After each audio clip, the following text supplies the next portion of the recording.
Before diving into this incredible story, consider subscribing to the channel and hitting the bell. Every story here has something to say, and you won't want to miss a single one. The town of Brooksville appeared peaceful to passers-by, with its tree-lined streets, well-maintained buildings, and busy but smiling residents. Yet beneath this apparent tranquility, tensions had long been simmering. Stories of discrimination and racial prejudice circulated on the streets, often ignored by those who didn't want to see them. That evening, Marcus Jefferson, a respected captain in the city's military police, was returning home after a tiring day. He drove his immaculately maintained black car through the streetlights. Marcus was a man of discipline and principle, known for his courage and integrity. But everything was about to change in an instant.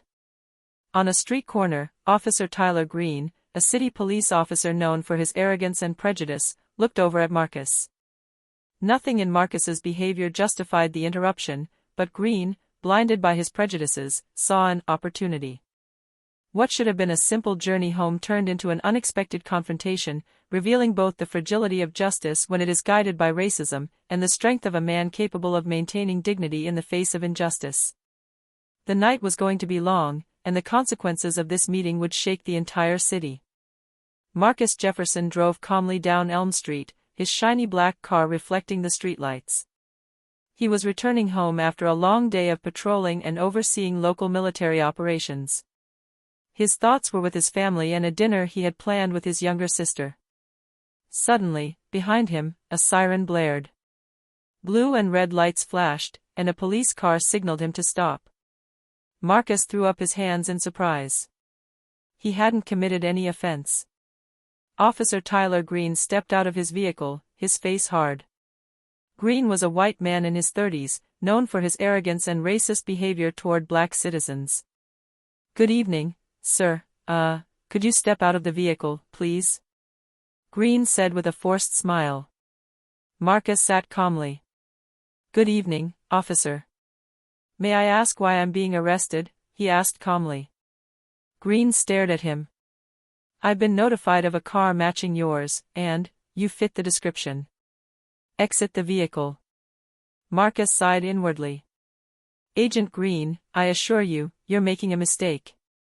My name is Captain Marcus Jefferson, military police. I have all my documents here." Green frowned and spoke in a condescending tone, "I'll see to that myself.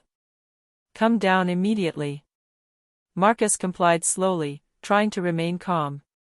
He held out his official papers. Green looked at them briefly and shook his head. "You really think I'm going to believe that?" he asked, his tone filled with suspicion and contempt. Marcus, though irritated, remained dignified. "Agent Green, I advise you to verify your information before treating me like a criminal. I have done nothing wrong." Around them, a few passers-by had begun to stop, intrigued by the scene. Green, increasingly irritated by Marcus's calm demeanor, decided to take the next step. "Handcuffs," he ordered. As Green tried to tie Marcus up, Marcus spoke to him, his voice firm but calm. "You are arresting a respected captain of this city. Every move you make here is being filmed and recorded. I advise you to consider your actions." Green, blinded by his prejudices, wasn't listening. But at that precise moment, Marcus knew that this mistake would trigger a reaction far greater than Green could have imagined. Marcus Jefferson was now handcuffed, standing on the sidewalk as passers-by watched in astonishment. Officer Tyler Green, confident in himself, seemed to relish his supposed power. "You see, I'm just doing my job, Captain," Green said with a sneer. Marcus, calm but firm, replied, "My job? You're arresting a respected officer of this city because I'm black and I have a decent car? You know that's illegal, right?" Green shrugged. "You can never be too careful." A passerby, a young man who was filming the scene on his phone, approached and asked, "Excuse me, officer, are you sure what you're doing?" Green turned around abruptly. "Get back," he yelled. "This doesn't concern you." Marcus felt the tension rising. Every second of this error fueled the onlooker's anger. He raised his hands, relaxed, and said, "Listen to me, Agent Green. You are committing an abuse of power. This is all being recorded. Green, blinded by his prejudices and arrogance, would hear none of it. He signaled Marcus to get into his patrol car, ignoring the protests of passers-by. At that moment, another officer, Sergeant Linda Carter, Marcus's close friend and head of the city's anti-discrimination training, arrived on the scene. She had received an anonymous call from a concerned witness. "Tyler. What are you doing?" Linda shouted, approaching. "It's Marcus Jefferson, captain of the military police. Let him go immediately." Green stiffened. "I'm doing my job." He matched a description. Linda, outraged, replied, "You are arresting one of your respected superiors for nothing. See your actions for what they are, pure racism." Green, on the defensive, refused to give in. Marcus, despite the handcuffs, remained calm and dignified, aware that every gesture and word would be scrutinized by the community and the hierarchy. The scene, filmed by several passers-by, would quickly spread throughout the city. Marcus knew that this mistake would trigger consequences that would go far beyond Green and himself. The video of Marcus Jefferson's arrest quickly began circulating on social media. Bystanders who had filmed the incident shared the footage on Facebook, Twitter, and Instagram. The hashtags #JusticeForMarcus and #PoliceRacism began trending within hours. At the police station, the hierarchy learned of the incident. Marcus's colleagues, shocked and furious, began organizing their support. Military Police Captain Lieutenant Frank Reynolds immediately contacted Green to understand what had happened. Meanwhile, Green, still convinced he had done the right thing, continued to ignore the warnings. "I'm doing what I have to do. He caused this," he told his colleagues. Linda Carter, still at the scene, addressed passers-by, "Look at what's going on. This is not just a mistake, it's an abuse of power motivated by racism. You must testify if you can." Residents began to gather around the scene. Some shouted their outrage, others took photos and videos. The atmosphere quickly became electric. Marcus, though handcuffed, maintained his dignity. "What you see here is not just a mistake, it is a symbol of what too many people experience every day," he calmly told the crowd. "But I am not here for revenge. I am here for truth and justice." The local media were alerted and sent reporters to the scene. Green, now aware that the situation was getting out of hand, tried to maintain his authority. "Everything is under control," he shouted, but his voice was getting weaker and weaker in the face of the general outrage. At the police station, Lieutenant Reynolds began planning an intervention. Marcus was going to be released, but the question of Green's responsibility was becoming unavoidable. Tensions in the city were reaching a peak, and everyone knew the next few hours would be decisive.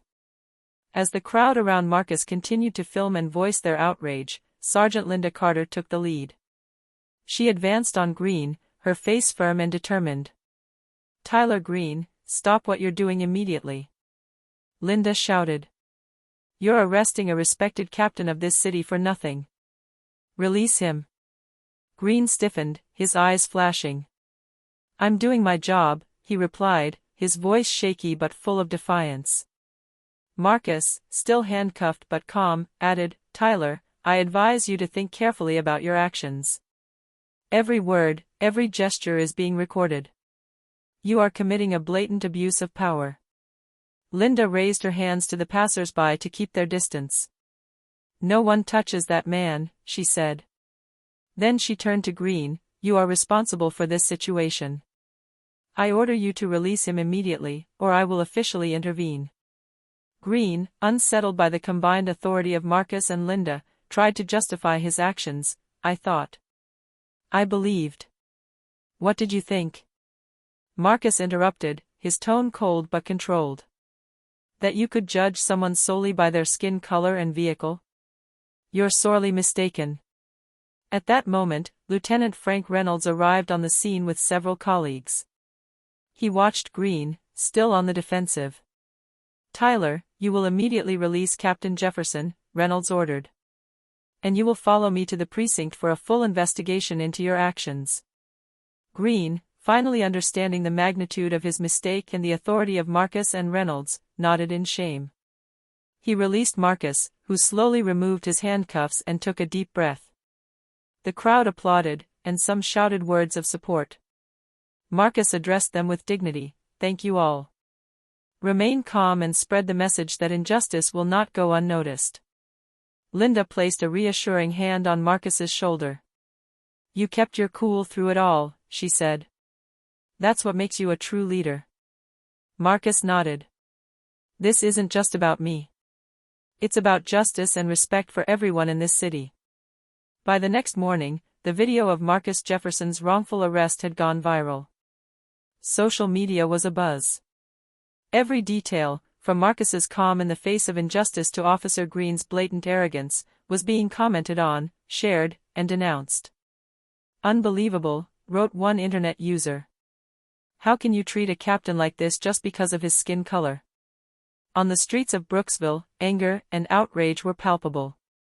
Citizens gathered in front of the police station, holding signs with messages such as, "Justice for Marcus" and "No to police racism." At the station, the city's hierarchy was under pressure. The mayor immediately ordered an investigation into Green's behavior. Local and national media contacted Marcus to gather his testimony. Marcus, interviewed with calm and dignity, declared, "I am not seeking revenge. I simply want this mistake to serve as a lesson and remind people that respect and justice must prevail. Every citizen deserves to be treated fairly, regardless of their skin color." Marcus's colleagues, inspired by his composure, began mobilizing their contacts and spreading messages of support. Civil rights groups contacted the police to ensure that Green was disciplined and that steps were taken to prevent future abuses. Tyler Green, meanwhile, found himself isolated. His reputation was tarnished, and he was receiving calls from superiors demanding immediate explanations. Marcus's measured, dignified gestures contrasted with Green's arrogance and clumsiness, amplifying the latter's public embarrassment. Across the city, a clear message was emerging: injustice could no longer remain hidden. And Marcus, through his dignity and calm in the face of unjust arrest, became a symbol of a fight against prejudice and abuse of power. The next day, at the police station, the city police hierarchy immediately summoned Tyler Green for a formal interrogation. Police Chief Colonel Richard Hayes presented the facts gravely. "Agent Green, you arrested a respected military police captain for purely discriminatory reasons." Green, visibly nervous, stammered, I thought. What exactly did you think?" Hayes retorted icily. "That your prejudice could replace justice?" Meanwhile, Marcus Jefferson was asked to provide a detailed account of the incident. His testimony was precise, factual, and calm, but every word underscored Green's injustice and abuse of power. Investigators quickly discovered that Green had a troubled past, multiple complaints of racial discrimination, internal warnings for abuse of power, and reports from colleagues of his arrogant behavior toward black citizens. Colonel Hayes sighed as he reviewed the file. "It appears this wrongful arrest is not an isolated incident. Green will face a disciplinary hearing and, depending on the outcome, a court hearing." Marcus, despite his outrage, chose to remain calm. He knew that what was at stake was more than his own situation, it was the reputation of the police and the community's trust in law enforcement. In the city, citizens eagerly awaited the measures that would be taken. Social media reflected a mixture of anger and hope. Many noted that Marcus had shown exemplary composure, transforming a humiliating situation into an example of dignity and leadership. Meanwhile, Green, isolated and under pressure, began to understand that his arrogance and prejudice had far more serious consequences than he imagined. Every action, every word he had spoken that night would now be scrutinized and judged. The city police knew that this case had to be handled with complete transparency. Green's future, and the image of the institution he represented, now depended on justice and the thoroughness of the investigation. At the disciplinary hearing at the police station, Tyler Green entered the room, visibly nervous. His colleagues and superiors were present, as was Marcus Jefferson, calm and dignified, sitting in the front row. Local media cameras filmed the scene, broadcasting the event live to the entire city. Colonel Richard Hayes spoke. Agent Green, you arrested a respected military police captain, Marcus Jefferson, for completely unfounded and discriminatory reasons. Would you care to explain? Green stammered, I thought I was doing the right thing. I thought he. Marcus raised his hand to intervene, his voice calm but firm. Tyler, there was nothing to think about. You judged someone solely by the color of their skin and the vehicle they drove. Every action, every decision you made that night was an abuse of power. The evidence was compelling. Bystander videos, testimony from Linda Carter and other officers, and Green's internal file revealed a pattern of discrimination and arrogance. As the facts were presented, Green felt the weight of humiliation sink in. The murmurs of his colleagues and Marcus's firm gaze amplified his shame. He finally understood that he was being criticized not just for this isolated mistake, but for years of accumulated prejudice and abuse. You are suspended effective immediately, Colonel Hayes announced, his voice echoing around the room. A full investigation will be conducted before any final decision on your career is made. Green looked down, unable to speak. His arrogance was gone, replaced by palpable shame. Marcus, remaining dignified, said, "Justice isn't about humiliating others. It's about upholding the principles we're supposed to protect. I hope this lesson serves you well." The room slowly emptied. Cameras continued to film Green, alone and disoriented, as Marcus left the room to the applause and cheers of citizens and colleagues. The entire city was beginning to understand that the incident was not just an isolated incident, but a symbol of the fight against institutional bias. Days after the disciplinary hearing, Tyler Green remained suspended and reeling from public humiliation. His superiors were reviewing every past complaint and every report from his colleagues.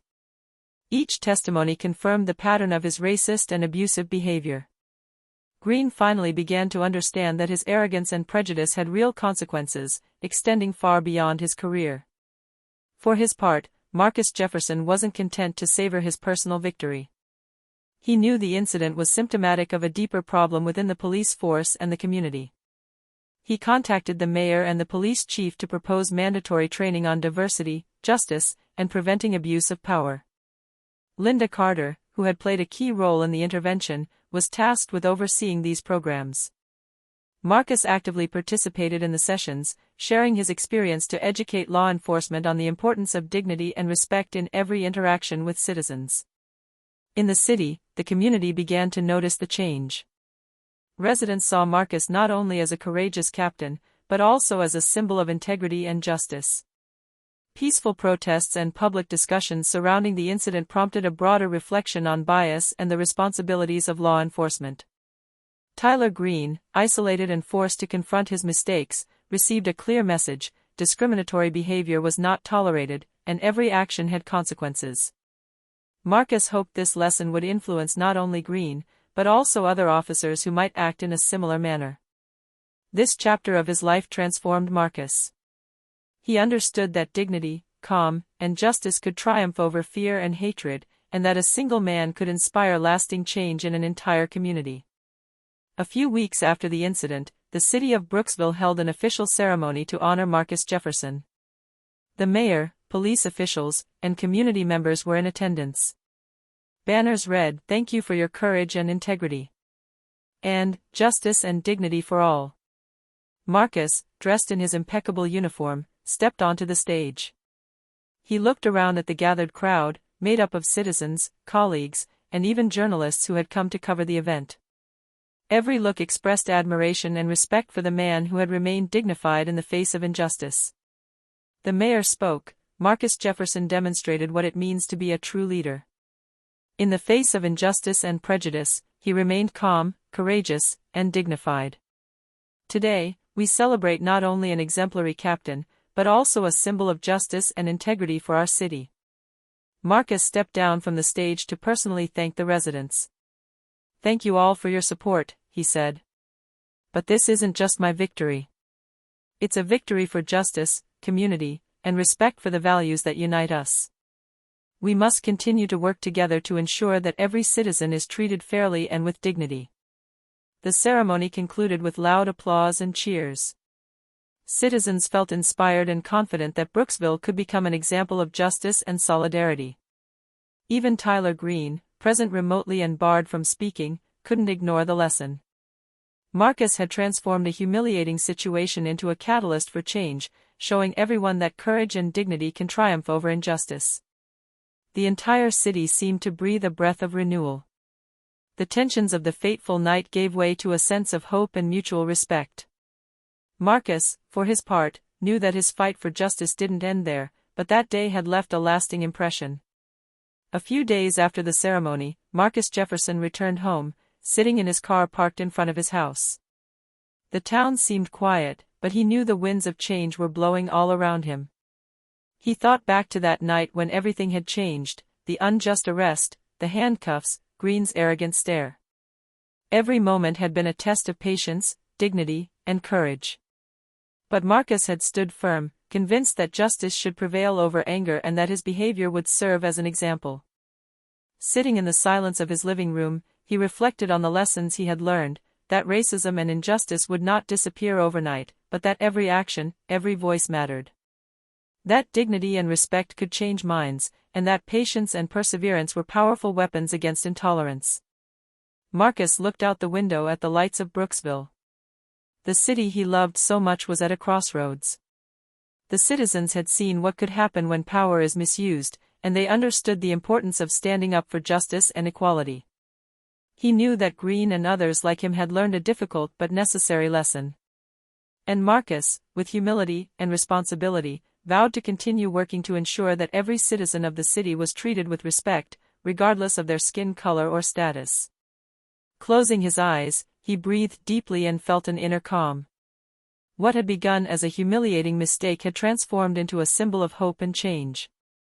Marcus Jefferson now knew that true strength lies not in anger or revenge, but in courage, dignity, and the will to stand up for what is right.